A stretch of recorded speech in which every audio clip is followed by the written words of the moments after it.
Welcome everybody to another Sunday COVID Crisis Comeback Challenge Sunday alumni session of our mastermind. Hooray! Welcome everybody. Hey! So glad you're here. Wow, we have a great group tonight. Pretty big group. Raise your thumbs. How many were able to download the worksheet for tonight?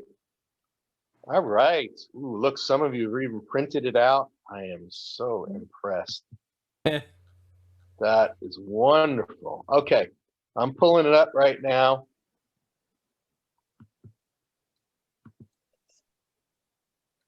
Yeah, there we go. Okay, so you know how things go. Things happen during the week, and suddenly you're given a clue as to what would be a good thing to do. And I was given a great clue about what we could do tonight.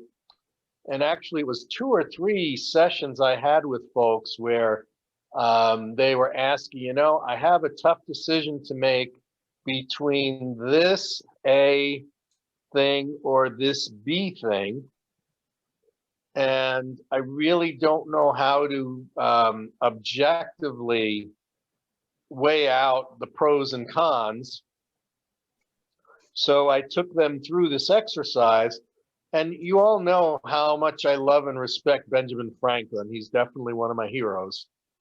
And, Ben Franklin had the Franklin kind of A-B list, the pro and con list on a sheet of paper, and you list all of the pros of doing the thing you were thinking of doing, right?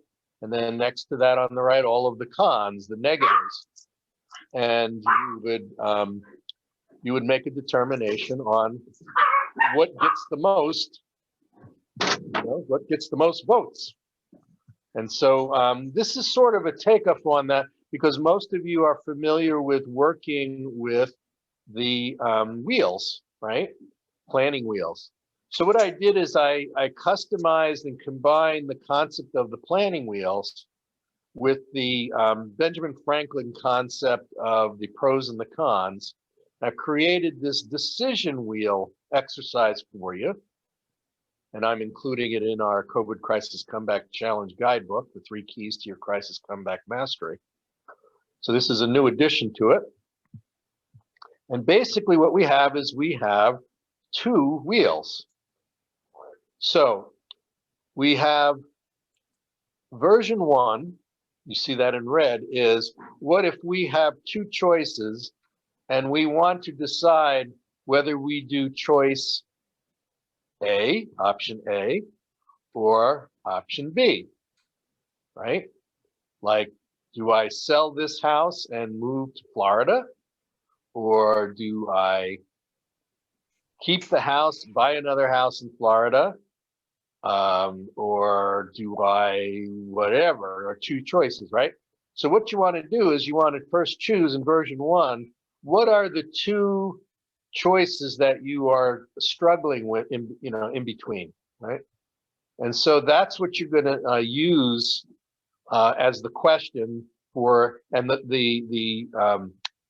the definition of each option. So option A would be, do I do A? Or option B would be, do I do B? And as you can see in our standard process of scaling, we have the 0 in the middle, and then it goes from 0 to 10 to scale our ability to, we scale from 0 to 10, how strong we feel about each of the strengths of each of these pieces of the pie, which represent, they represent a reason for doing A, right? And then in the B, the option B wheel would be a reason for doing B. So we have our standard 8 slices of the pie, 8 slices of the wheel. And in each slice, you would write